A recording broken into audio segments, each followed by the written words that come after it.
Students, welcome to the channel the pharmas college. So आज के video में हम डिस्कस करेंगे टॉपिक दैट इज एंटीकोगुलेंट। हमारी यूनिट चल रही थी that is drugs acting on blood. Drugs acting on blood में मैंने दो टॉपिक्स कवर किए थे। एक मैंने कवर किया था हेमाटोनिक्स, एक मैंने कवर किया था कोगुलेंट्स। आज के वीडियो में हम डिस्कस करेंगे एंटीकोगुलेंट्स, यानी कि एंटीकोगुलेंट्स क्या होते हैं।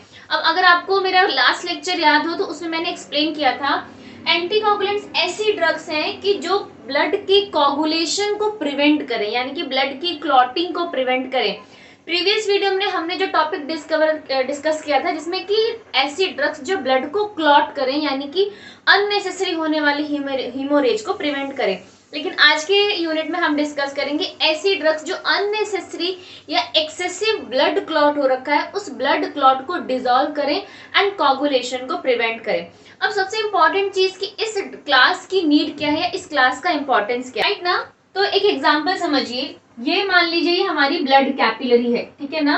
एंड ब्लड कैपिलरी में किसी रीजन से यहाँ पे ब्लड की क्लॉटिंग हो गई है। क्लॉटिंग इन द सेंस क्या, समझिए कि क्लॉटिंग फैक्टर्स बहुत ज्यादा वहाँ पे रिलीज हो रहे हैं, जिसकी वजह से जो प्लेटलेट्स हैं वो आपस में ब्लड को क्लॉट करने में हेल्प कर रही है, राइट। सो वहाँ पे ब्लड जो है वो क्लॉट हो चुका है। अब ब्लड क्लॉट हो चुका है तो जाहिर सी बात है कि जो हमारा नॉर्मल ब्लड फ्लो था, इस नॉर्मल ब्लड फ्लो को होने के लिए जो रास्ता या आप पाथ बोल सकते हैं वो थोड़ा लिमिटेड हो गया, राइट। और अगर हम थोड़ा हार्ट के एस्पेक्ट में बात करें कि फॉर एग्जांपल ये हमारा हार्ट है, राइट। तो इस हार्ट को जाने वाली जो आर्टरी है, यानी कि वो आर्टरी जो खुद हमारे हार्ट को ब्लड सप्लाई करती है, जिसको हम बोलते हैं कोरोनरी आर्टरी।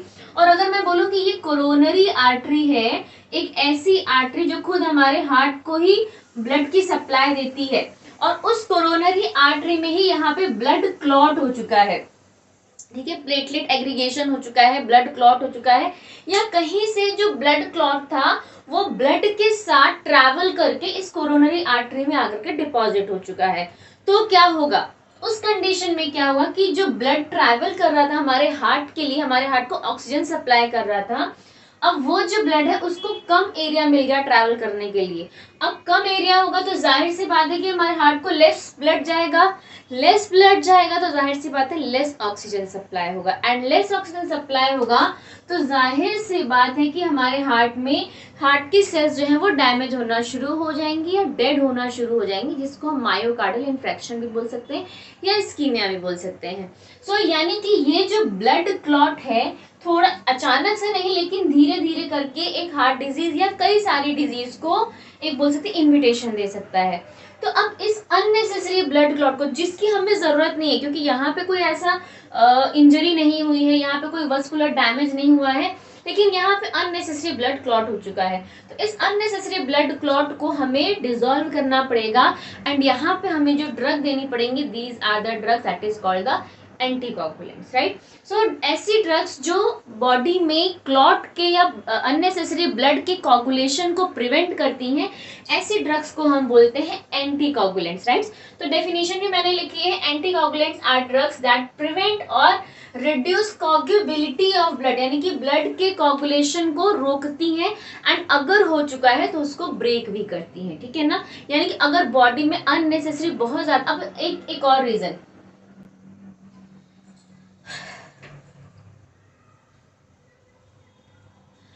अब एक और कंडीशन, अब एक और बात समझते हैं कि मैं बोल रही हूँ कि ब्लड क्लॉट हो रहा है या ब्लड क्लॉटिंग हो रही है, तो इसके बहुत सारे रीजन हो सकते हैं। हमारी बॉडी में ब्लड क्लॉटिंग के लिए रिस्पॉन्सिबल क्या होता है, प्लेटलेट्स।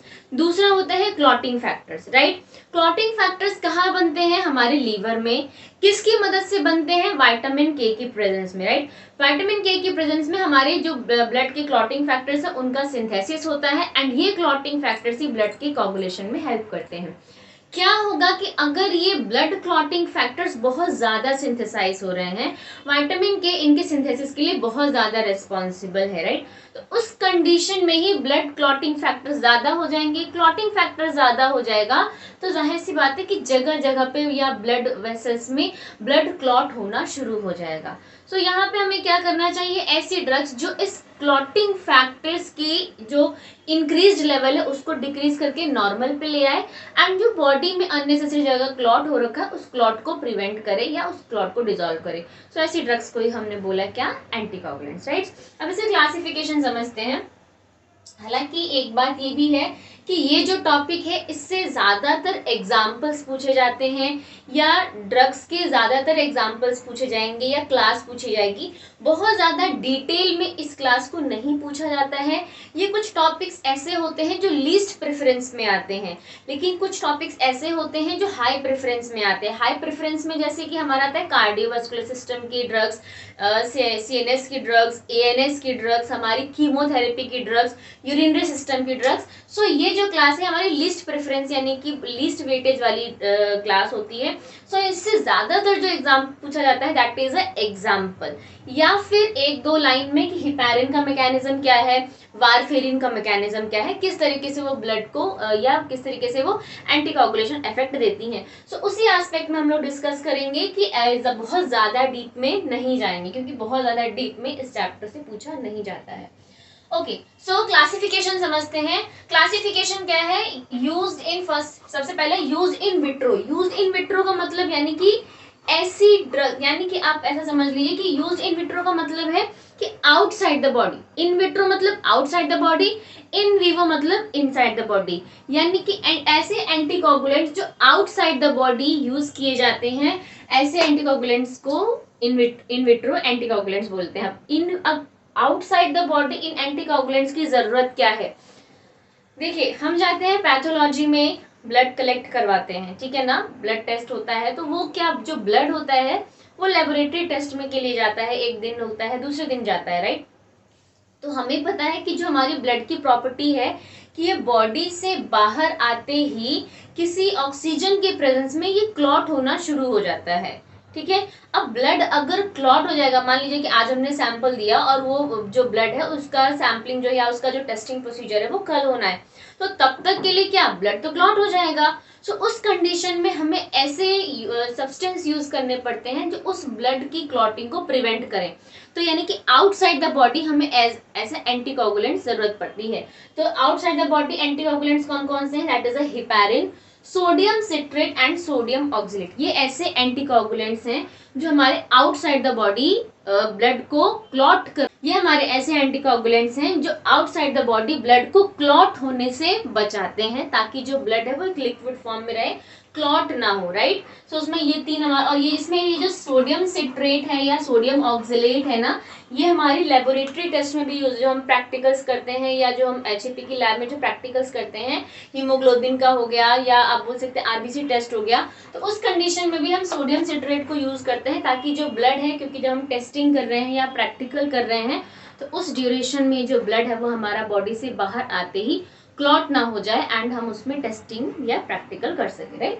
सो इसलिए इनको हम बोलते हैं यूज्ड इन विट्रो, यानी कि बॉडी से बाहर आने के बाद हमारा जो ब्लड क्लॉट ना हो, इसलिए इनको यूज किया जाएगा, ठीक है ना।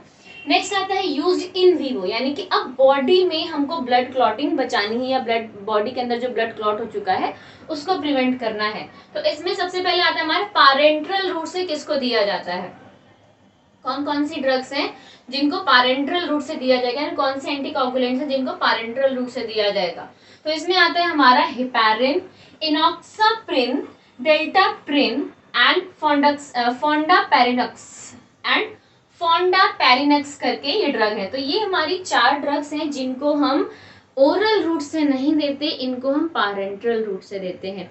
इसका भी रीज़न है क्योंकि ये ओरल रूट से जाते ही हमारी बॉडी में फर्स्ट पास मेटाबॉलिज्म हो जाता है, एब्जॉर्ब नहीं हो जाती हैं, बहुत जल्दी मेटाबोलाइज हो जाती है, इसलिए इनको हमेशा पारेंट्रल रूट से दिया जाता है, ठीक है। फिर आता है नेक्स्ट क्लासिफिकेशन, ऐसे एंटीकोगुलेंट्स जो ओरल रूट से ही दिए जाते हैं, जिनका प्रेफरेंस ओरल रूट से है। सो इसमें हमारी सबसे फेमस आती है that is a coumarin derivative. Coumarin derivative में जो आती है ड्रग हमारे दैट इज अ वारफेरिन। ये जो 2 ड्रग्स है ना, हिपैरिन ये और ये वारफेरिन, इनके बारे में आपको थोड़ा डिटेल में पढ़ना है क्योंकि इनका थोड़ा ज्यादा रोल है। फिर आता है हमारा डाइकैमरॉल, ओके। फिर इंडेन डायोन डेरिवेटिव, ओरल में ही ये डेरिवेटिव्स है, इंडेन डायोन के डेरिवेटिव्स हैं, इसमें हमारी ड्रग आती है phenindione, okay. And next one is the direct thrombin inhibitor, यानी कि थ्रोम्बिन इनहिबिटर में हमारी जो ड्रग आ रही है that is a डेबिगाट्रेन, right. So ये जो क्लास है that is for the direct thrombin inhibitor. अब एक एक करके हम डिटेल में पढ़ेंगे हेपारिन किस तरीके से काम करता है एंड क्या उस किस तरीके से उसको यूज किया जाता है, क्या उसकी कंट्राइंडिकेशन, क्या रूट है, क्या उसकी फार्मोका। Okay, let's talk about the heparin. Heparin की अगर मैं बात करूं तो ये ऑब्टेन किया जाता है ऑक्स से एंड पिग से। ऑक्स के लंग से ये ऑब्टेन किया जाता है एंड पिग के इंटेस्टाइन से ये ऑब्टेन किया जाता है या एक्सट्रैक्ट किया जाता है। अब what is the mechanism of heparin? So it is an anticoagulant, so hence it acts by the inactivation of the clotting factors. क्या मतलब क्या है, हमारे जो भी क्लॉटिंग फैक्टर्स हैं वो तभी काम करते हैं जब वो इनएक्टिव से एक्टिवेशन में कन्वर्ट होते हैं, राइट। जैसे कि अगर मैंने ये लिखा है तो इट मीन्स कि these all the clotting factors are in activated condition और in activation condition, right, and they are ready to produce their mechanism.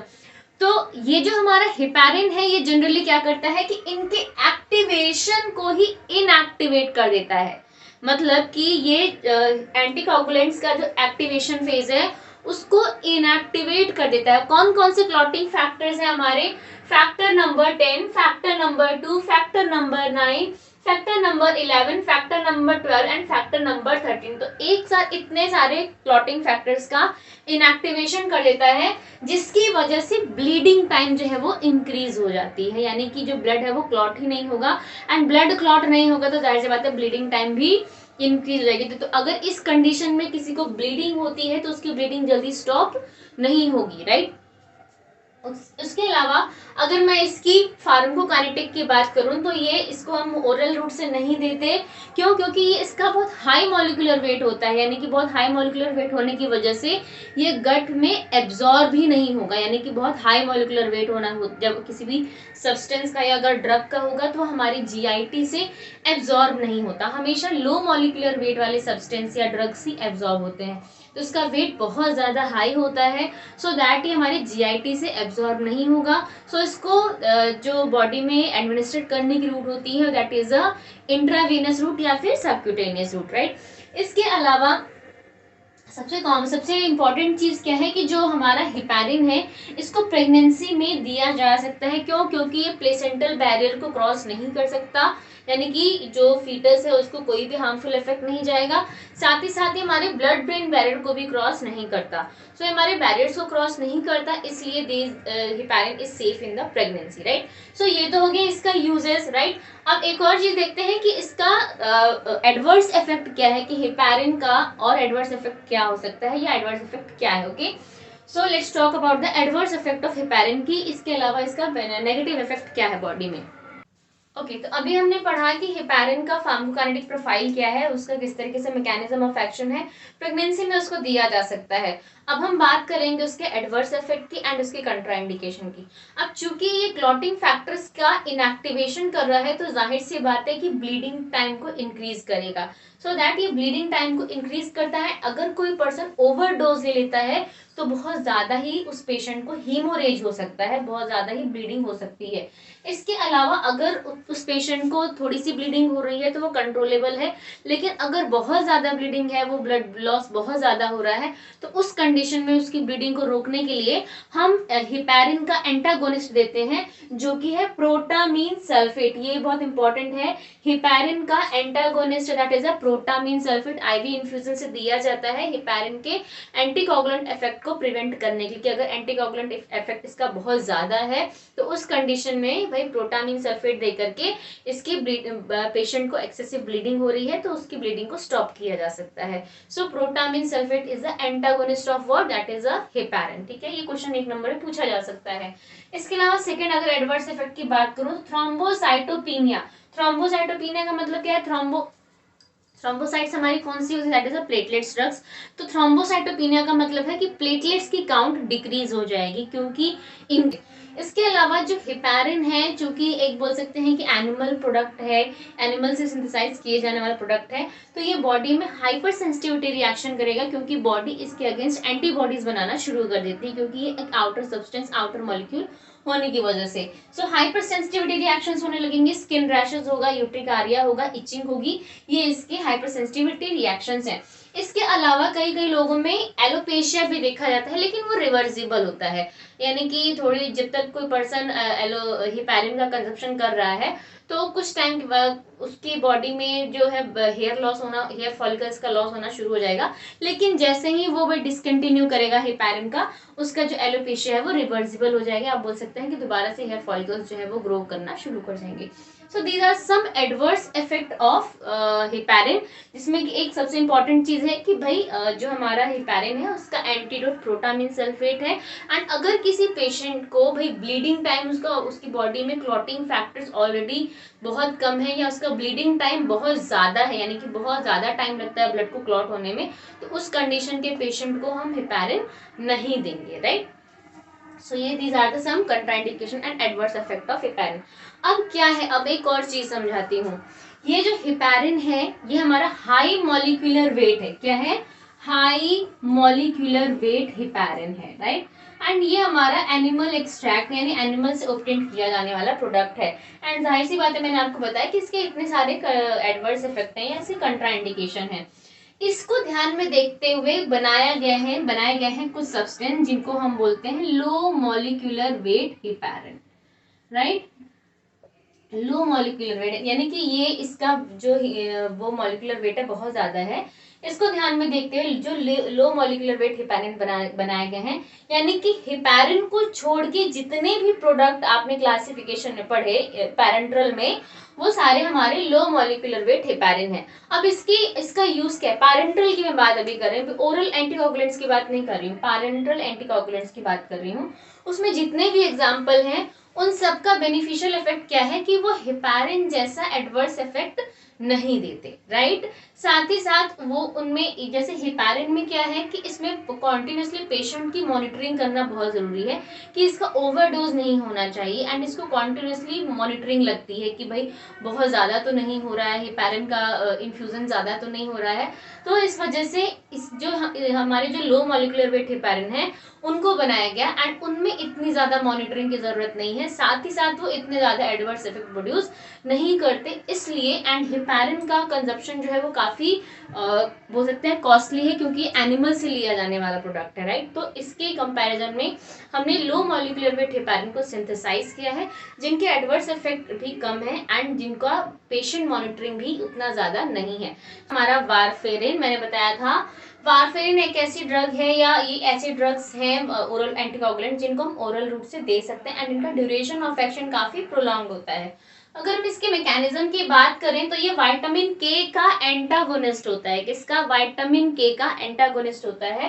And ये क्या करता है कि जो हमारे क्लॉटिंग फैक्टर्स हैं, क्योंकि ये विटामिन के जैसा ही इसका स्ट्रक्चर होता है, तो ये विटामिन के की सिंथेसिस को रोक देता है, जिसकी वजह से जो हमारे क्लॉटिंग फैक्टर्स हैं, factor number 2, factor number 7, factor number 9 and factor number 10, जो हमारा विटामिन के होता है ना, it is responsible for the synthesis of these 4 factors. तो ये क्या करता है कि विटामिन के का एंटागोनिस्ट होता है, स्ट्रक्चर सिमिलर होता है, तो विटामिन के की ही सिंथेसिस को रोक देता है, जिसकी वजह से ये जो मेन फैक्टर है हमारे factor number 9, factor number 2, 7, 9 and 10, इनका सिंथेसिस जो है वो ब्लॉक हो जाता है, एंड इसकी वजह से ड्यूरेशन ऑफ ब्लीडिंग जो है वो इंक्रीज हो जाएगा। अगर मैं इसके एक चीज इसमें और है कि अगर किसी पेशेंट को अगर हम वारफेरिन हम दे रहे हैं तो उसका रिजल्ट जो है एट द मोमेंट पे नहीं आएगा। इसका रीजन ये है कि क्योंकि ये फैक्टर्स पहले से ही ब्लड में प्रेजेंट होते हैं, क्योंकि लीवर में ऑलरेडी इन फैक्टर्स को सिंथेसाइज करके रखा है। तो जब हम वारफेरिन देंगे तो जो न्यू फैक्टर्स बनने हैं उनकी सिंथेसिस रुकेगी, लेकिन जो पहले से ही बन चुके हैं उनकी वो हमारे ब्लड में पहले से ही प्रेजेंट रहेंगे। सो धीरे धीरे 3 to 6 डेज लगता है इसको अपना एक्शन, यानी कि न्यू सिंथेसिस जो होगी उसको रोकने में, इस तरीके से अपना एक्शन देने में इसको 3 to 6 डेज लगेगा। इन द सेंस कहने का मतलब मेरा ये है कि जब किसी पर्सन को वारफेरिन दिया जाता है तो उसका इफेक्ट तुरंत नहीं होगा, क्योंकि ऑलरेडी ब्लड में क्लॉटिंग फैक्टर्स प्रेजेंट हैं जो कि सिंथेसाइज हो रखे हैं। जब वो क्लॉटिंग फैक्टर्स डीएक्टिवेट हो जाएंगे एंड तब तक ये जो वारफेरिन है हमारा, ये अपना इफेक्ट लीवर पे करेगा एंड न्यू को बनने नहीं देगा। तो इस तरीके से तुरंत इसका एक्शन नहीं आता एंड इसलिए इसका ड्यूरेशन ऑफ एक्शन काफी प्रोलॉन्ग होता है, यानी कि वारफेरिन एटलीस्ट हम किसी पर्सन को दे तो 6 डेज तक इसका इफेक्ट रहता है, इसका anticoagulant effect at least 3 to 6 days तक रहता है। अब अगर मैं एडवर्स इफेक्ट की बात करूं तो जाहिर सी बात है कि वह ब्लीडिंग इंक्रीज करेगा। जितनी भी एंटीकोगुलेंट्स ड्रग्स हैं वो ब्लीडिंग इंक्रीज करेंगे क्योंकि वो क्लॉटिंग फैक्टर्स को ब्लॉक कर रही हैं। साथ ही साथ एक बहुत इंपॉर्टेंट चीज क्या है इसमें, वारफेरिन करता है टेराटोजेनिक इफेक्ट, यानी कि प्रेग्नेंट लेडी को ये नहीं दिया जा सकता। टेराटोजेनिक इफेक्ट पता है, यानी कि अगर किसी प्रेग्नेंट लेडीज को दिया जाएगा तो उसका जो फीटस है उसमें उसके जो लिम्स हैं या उसके जो हाथ एंड पैर हैं वो एक अनडेवलप्ड होंगे, यानी कि फीटस अनडेवलप्ड होगा। सो इसलिए warfarin is contraindicated in the pregnant ladies because it causes teratogenic effect. साथ ही साथ ये स्किन नेक्रोसिस या स्किन रैशेस या हाइपर सेंसिटिविटी रिएक्शन भी करता है। Okay, now come to the main point. Warfarin ऐसी ड्रग है ना जिसका बहुत ज्यादा ड्रग इंटरेक्शन है, यानी कि ऐसी ड्रग है जिसको कई सारी ड्रग्स के साथ कंट्राइंडिकेटेड किया जाता है क्योंकि ये इंटरेक्शन करती है। जैसे वारफेरिन को कभी भी कोलेस्ट्रामाइन के साथ नहीं दिया जाता है। कोलेस्ट्रामाइन क्या है, हमारी हाइपोलिपिडेमिक ड्रग्स, यानी कि कोलेस्ट्रॉल को कम करने के लिए दिया जाता है। दिस बाइल एसिड सीक्वेस्ट्रेंट है, यानी कि बाइल को बॉडी से एक्सक्रिएट आउट करवाने के लिए ये ड्रग दिया जाता है। तो अगर हम वारफेरिन के साथ देते हैं तो ये जो कोलेस्ट्रामाइन है ये क्या करती है कि वारफेरिन को एब्जॉर्ब नहीं होने देगी एंड इसकी वजह से गट से एब्जॉर्ब नहीं होने देती है एंड बॉडी में एंटी कोगुलेंट इफेक्ट जो है वो नहीं आ पाता।